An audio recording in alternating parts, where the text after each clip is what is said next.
speakers and their messages. And we wanted messages of hope, motivation, and belief. What does it take to get the job done, to publish, keep moving forward, despite any challenges? We've had great messages in Vegas last year, in London, and be prepared for another great message from Chrishaun Keller Hanna. Welcome our keynote speaker, Chrishaun.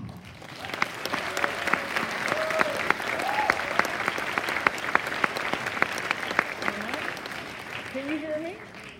Yeah. You can hear me? Great. Hello, all. Hello. My name is Chrishaun Keller Hanna, and I write monster books with my friends. And I have to tell you, oh my God, I think I'm a little high.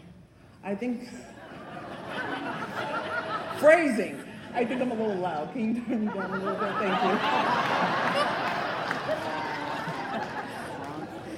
you. If you want to know this other story, talk to me after this keynote. But, because I was not prepared. But for this, when I heard Honoree's keynote last year, I was really inspired and I was fired up to go home and just do all the writing things. But Honoree wasn't the only person I listened to. I spent much more time listening to all of you in the chatter as we vaped out on the patio looking out over the water, as we walked around talking about where are the restrooms? I got lost so many times. And I couldn't help hearing one thing over and over and over again last year, was that the key to success was doing things that you weren't ready to do.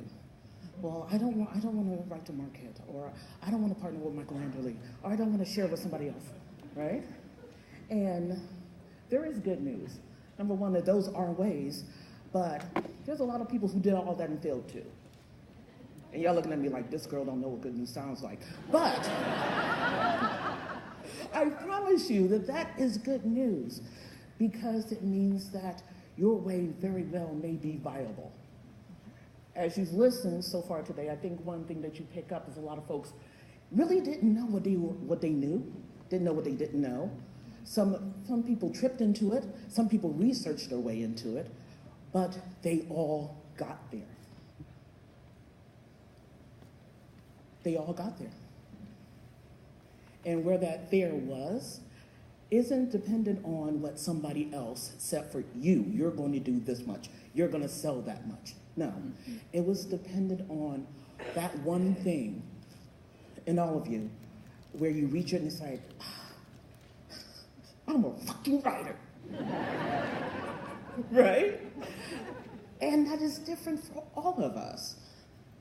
For instance, let me ask you a question. Raise your hand if you are full-time. Oh, there's a good number of you out there. Welcome. I retired from tech after 25 years in June. Yes, I am a lot older than I look. And,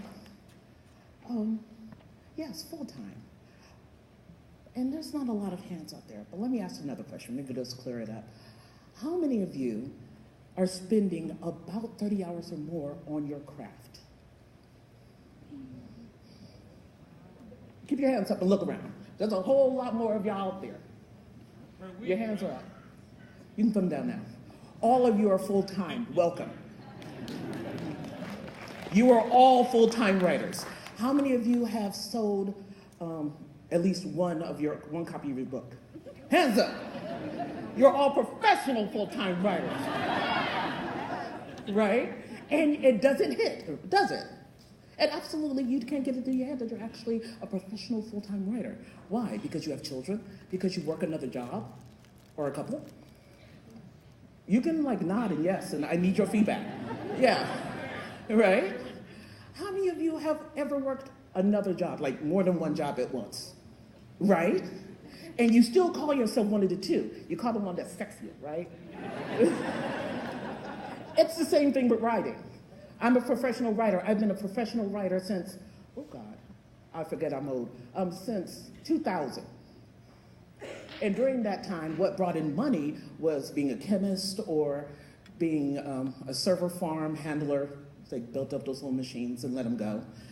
Teaching Teaching digital literacy, because I can talk. Teaching digital literacy, right? Those are things I did to pay the bills. Writing is what defined me, because I am the story mother, okay? And now that we all agree that most of us here are full-time, let me share some things with you that I've learned that hopefully you will be able to take with you as you take all these tips, marketing, and how to plot your story, how to edit it well, how to market it. How about a few things to help take care of you? The actual tool alongside with something for distraction-free writing and something to celebrate with that you need to actually finish what you start, which is a career as a full-time professional writer. Sounds good? Okay. First thing, see this body? Well, actually, don't look at me because it's not. Look at yourself. This is your money maker now. This is how you get your money, right? Please take care of it. Exercise, your physical health, your mental health, your spiritual health, whichever that may be, your financial health is now part of your job. And it should be your first job, because you can't write good stories if you're not feeling well. True? Like I said before, I went full-time in June, and I ignored this advice, and I spent up to 5 days a week writing like this. Yeah, I hear the moans. Y'all know what I'm about to say, right? I totally messed up my neck because of it. And my doctor was like, what do you do? I'm a full-time writer. Get a gym membership. Make sure that your body is flexible so you don't develop carpal tunnel, so you don't mess up your neck, because I have a pinched nerve now. Take care of yourself. Emotionally, understand that your goals are your own and what you're doing is viable. Not everyone wants to do 10K right now. Most of y'all just want to hit the publish button, right? How many of y'all have not hit the publish button yet? No, thank you for being here. Yeah.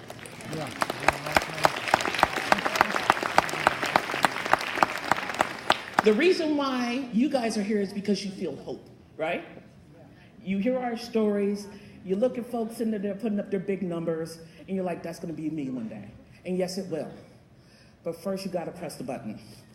And Michelangelo will tell you about him telling me to press the button, press the button, press the button, and he never tells this fucking story right. No.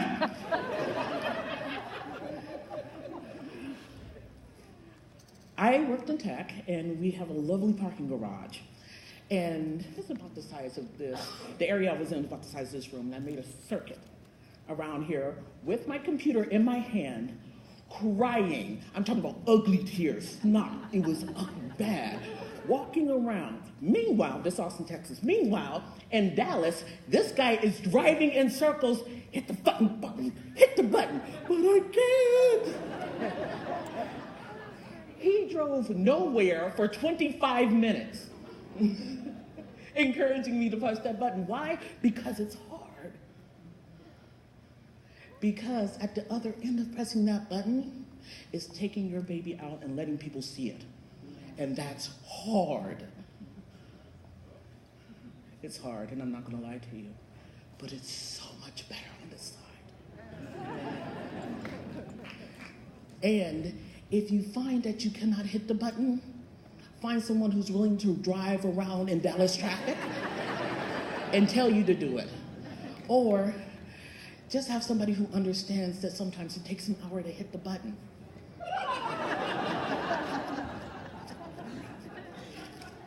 I pointed him because it did, but I could tell you it's another 5 people who did the same thing. Sometimes you gotta sit with it, right? Another thing to understand is some of us, our money isn't big. We don't have big money, right? Pumping more money into a book does not make it better. You do want a nice cover. You do want a good blurb, right? But the story is the reason why they come back. Focus on that. And when you have money, go get a Mariah Sinclair cover. because they're amazing. I knew I was able to upgrade. I hit one of my goals in my life when I upgraded and could afford one for our covers. Because it's about the small goals and something as hard as this. Another thing to do for mental health is to realize that this has a lot of moving parts. And every little thing you do is taking you one step further to that goal. You won't see it in your pocketbook. Matter of fact, a lot of y'all will see that pocketbook go down and you're gonna freak out. Yeah. You will freak out because what we do is not cheap, on top of being hard. But your successes are in, did I get my words in? Did I get some words in? Did I return those emails? Did I hit the button? Did I read that book on ads? Each one of those things is part of your success as well. Sound good? All right. And now that, let me do one last thing on the full time. It is okay. It is okay to go out and do that full-time thing, that singular writing thing, and decide that you really do need to be around people and go get a job. I need to be outside. I really do. But a lot of people think, well, if I go full-time, I have to stay. No, you don't. You don't have to do anything but legal, right? You don't have to do anything except for not break the law and not be an ass. But you know what I mean.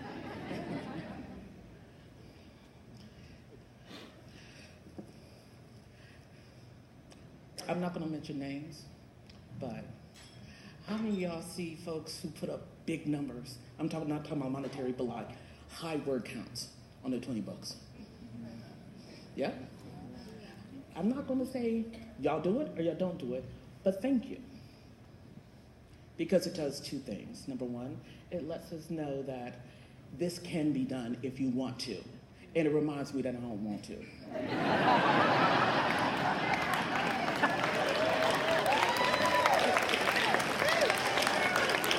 Y'all are wonderful, and y'all make my heart feel good, because I know if I actually got off my lazy ass, I would hit that 10K, and I'm good with the fact that I'm not. Some of y'all want to beat yourselves up with that same image. Don't do it.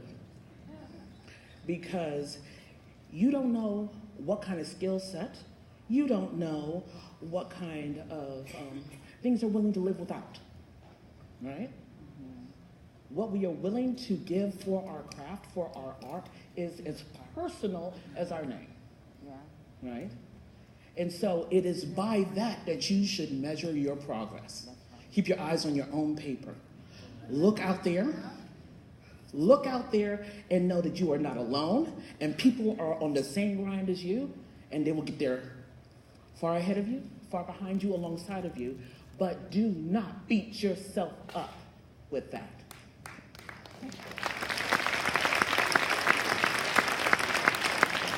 This is hard enough, amen? It is hard enough without having to sit up there and set somebody's expectations on you.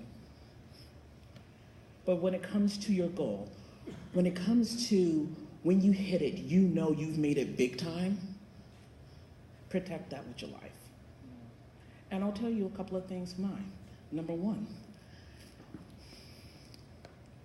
when people start doing slash fact fiction in my universe, I am looking forward to that day.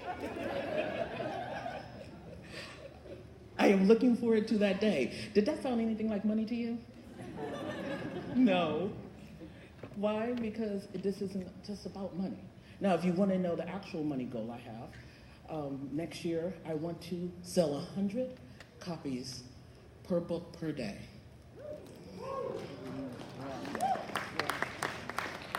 Will I achieve it?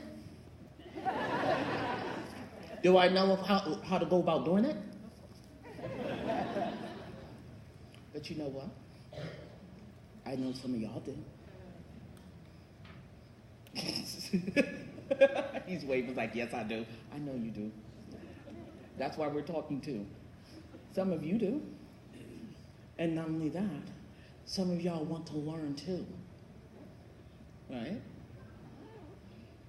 And that's why I'm here. And that's why all of you are here, to assist each other in the goals. Yeah? Good. This is going along swimmingly. Mm-hmm.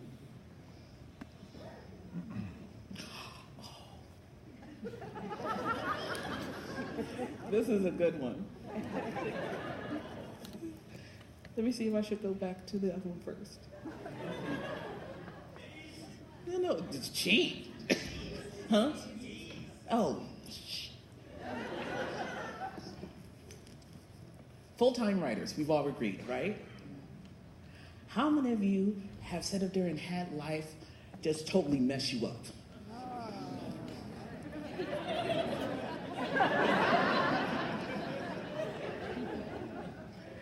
Kids come in talking about how they ate all the soaps.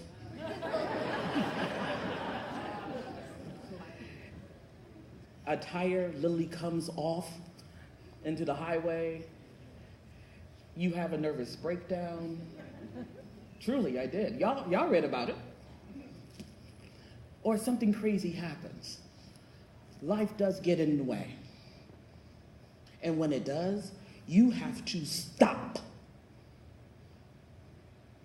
your writing, your creative endeavors. If that's what it takes to get yourself healed up, because remember, this is your moneymaker, do it. Burnout is a truly big thing, and it's a real thing. So take your non-writing time and protect it with your life. Because that is the way, someone asked Izzy, how do you fight burnout? You fight burnout by not doing the things that burn you out. And that sounds simple, but then you want to finish that one last chapter, or you have a great idea, right? Or, oh my God, I got to make these bills, right? And you push and push and push and push, and then you're done. Listen to your body. Protect your non-writing time. You don't let anything creep up in there. If your kids need you more than the book, tend to your kids. If your friend is having a hard time, let them have that space. Let them have that you time. You can come back to your craft. And because you have helped others, because you have taken that rest, you will perform better. I guarantee you. How many of us have done the 4 a.m. words where our editors has brought back, have commented and be like, the fuck is this? I can't correct them because I don't even know what you meant to say. And I'm looking at you, Leah, because what she does is she puts 2 question marks. And I know it's like, that's at 3 a.m. when I was drunk stuff, sorry. Trying to push, nah. No, it was awful. But good, y'all do understand what I'm saying. That made that, oh my God. And we're gonna be out ahead, so we're gonna get to drink sooner. Okay.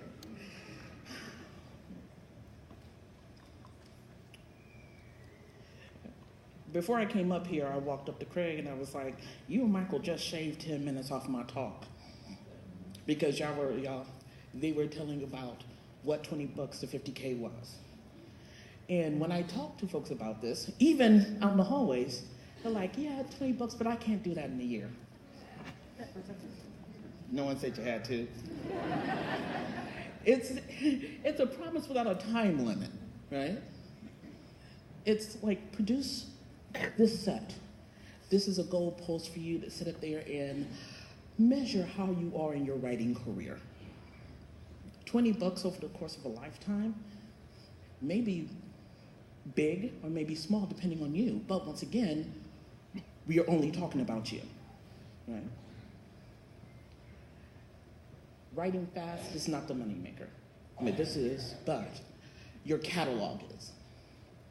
The works that you have completed, the works that you have finished to the best of your ability because you took care of yourself. You took care of your mind, your soul, your emotions, the people around you. You talk to people. you guys understanding? Yep.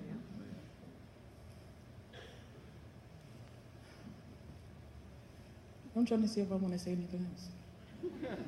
Because we're connecting here. I can feel it.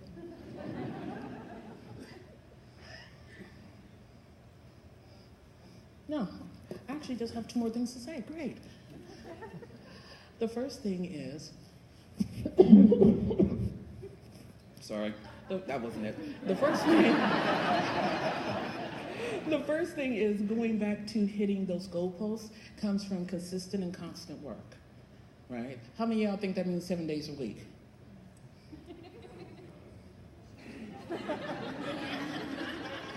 Okay, let me ask that a different way.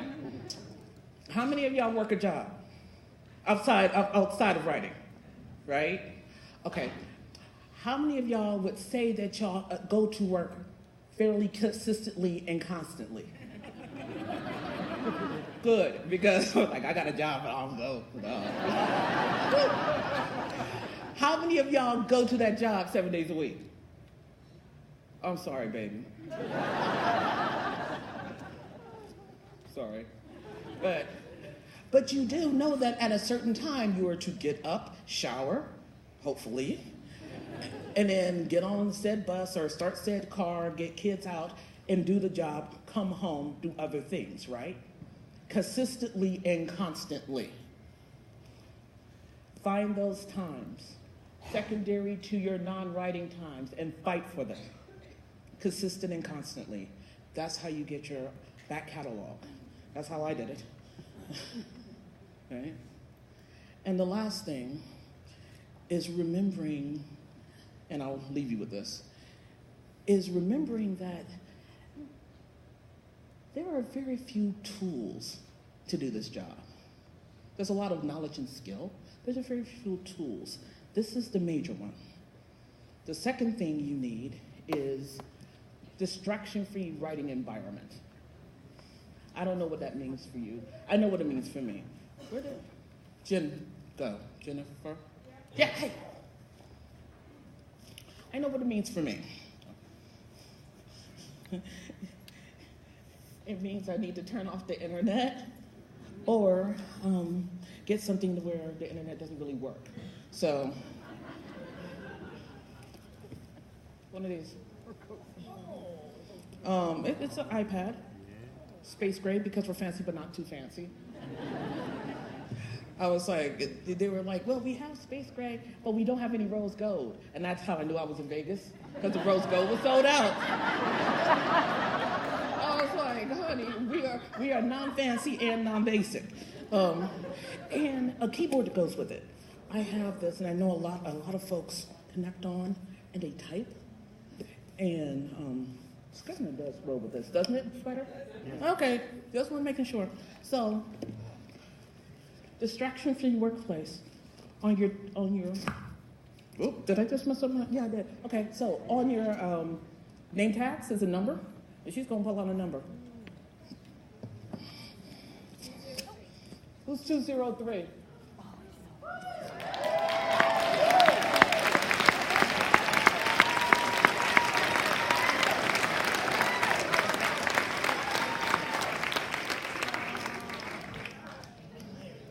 Congratulations. Thank you. Distraction-free writing is the best writing, especially if your editor can see it.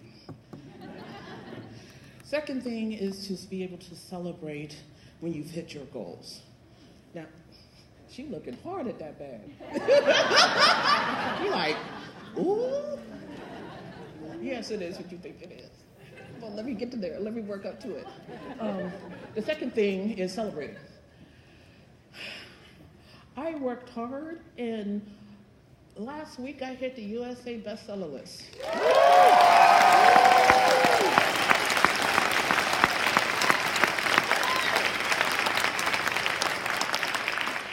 And I only tell you that to give context to the story I'm about to tell you. One of the things he said was, when you achieve it, what are you going to do for yourself? And I said, well, I'm going to go to Tiffany's and I'm going to get an elephant charm because they're really cute, right? And so we hit the list, and then I had to do a bunch of things, and then I came here. And then there's that story about High that I'm not going to tell you until I'm off of here. And I ended up buying 2.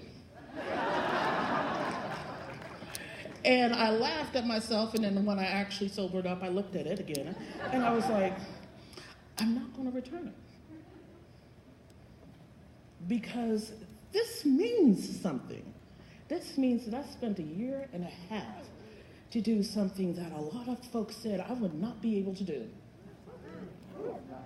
When the first time I told somebody that I was planning on going full-time, as in leaving my job, their response was, you know it's not going to work, don't you? Right?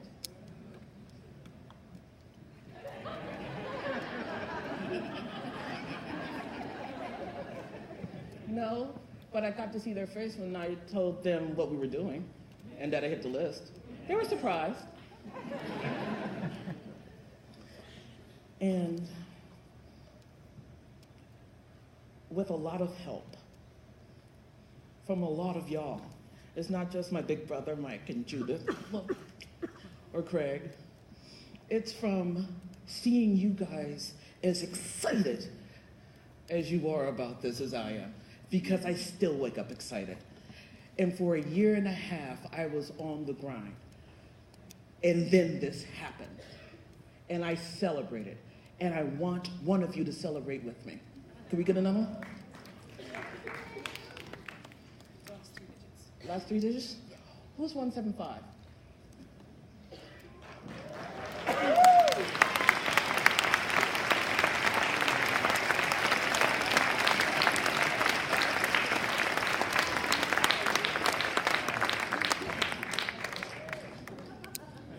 Congratulations. It's still wrapped. There's nothing like the little blue box. Let me tell you that truth now. Thank you.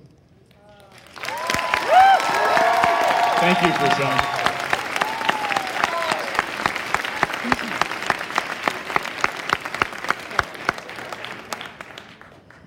Holy crap, what a first day, huh? I've been up since 2. We have a few more raffles. We have the infamous chair sitter raffle.